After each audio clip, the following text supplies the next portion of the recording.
क्या आपने कभी ऐसी प्रस्तुति देखी है जिसमें हर स्लाइड के बीच विशेष प्रभाव होते हों? अगर हाँ, तो आपने शायद ट्रांजिशंस को क्रिया में देखा होगा। एक ट्रांजिशन उतना ही सरल हो सकता है जितना एक स्लाइड से दूसरी स्लाइड में धूमिल हो जाना, या यह बहुत अधिक चमकीला हो सकता है जैसे इस पक्षी की एनिमेशन। आप ट्रांजिशंस टैब पर विकल्पों का उपयोग करके हर तरह के प्रभाव बना सकते हैं। शुरुआत में अपनी स्लाइड में से एक को चुनें, फिर यहां तीर पर क्लिक करें ताकि आप सभी विकल्प एक साथ देख सकें। ट्रांजिशंस को उनके उपयोग किए गए प्रभाव के प्रकार के आधार पर 3 श्रेणियों में विभाजित किया गया है। पहली श्रेणी है सूक्ष्म, फिर रोमांचक, जहां आपको अधिक जटिल एनिमेशन मिलेंगे, और अंत में यहां डायनेमिक कंटेंट है जो केवल आपकी स्लाइड पर सामग्री को प्रभावित करेगा। उदाहरण के लिए इसमें पाठ और चित्र हो सकते हैं, पर पृष्ठभूमि शामिल होना जरूरी नहीं। धन्यवाद।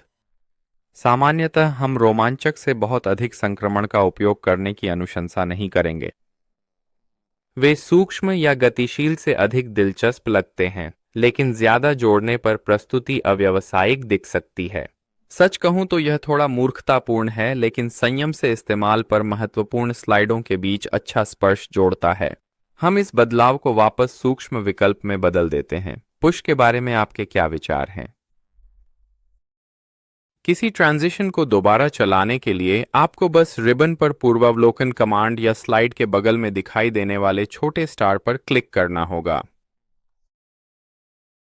यदि आप अपना विचार बदलते हैं तो आप मेनू पर वापस जाकर आसानी से संक्रमण को हटा सकते हैं और ऊपरी बाएं कोने में नन को चुनना है। मुझे यह बदलाव पसंद है, इसलिए मैं इसे लागू रहने दूंगा। मैं समय के साथ खेलना पसंद करूंगा और यहाँ दाईं ओर कुछ अन्य विकल्प भी। उदाहरण के लिए, आप किसी संक्रमण के स्वरूप को जल्दी से अनुकूलित कर सकते हैं।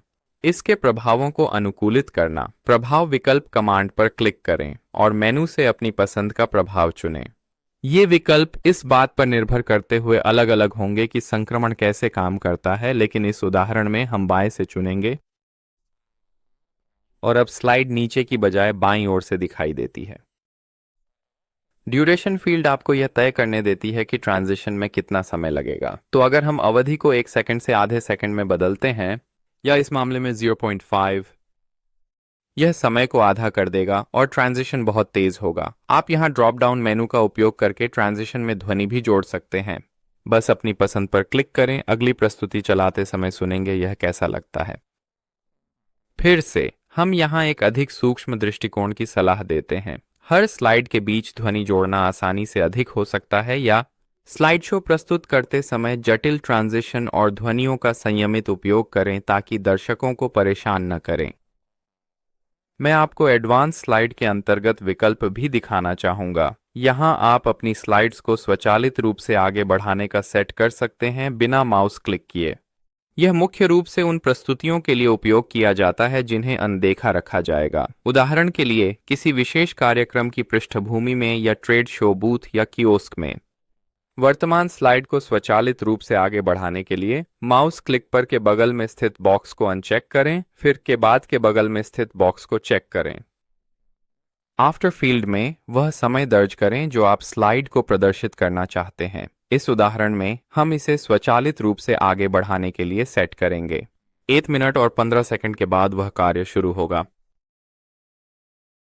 इस बिंदु पर आप एक और स्लाइड चुनकर प्रक्रिया दोहरा सकते हैं जब तक सभी स्लाइड्स में वांछित संक्रमण न हो, या अप्लाई टू ऑल कमांड का उपयोग करें। यदि आप चाहें कि आपकी प्रस्तुति एक रूप हो, तो यहां दिख रहे सभी सेटिंग्स, समय निर्धारण व संक्रमण प्रभाव शामिल करें और उन्हें प्रस्तुति में हर स्लाइड पर लागू करेगा।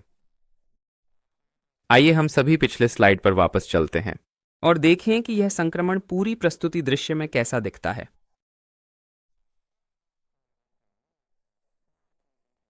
ठीक है, उत्कृष्ट। मुझे लगता है कि मैं बाद में अन्य स्लाइड्स पर वही प्रभाव लागू करूंगा।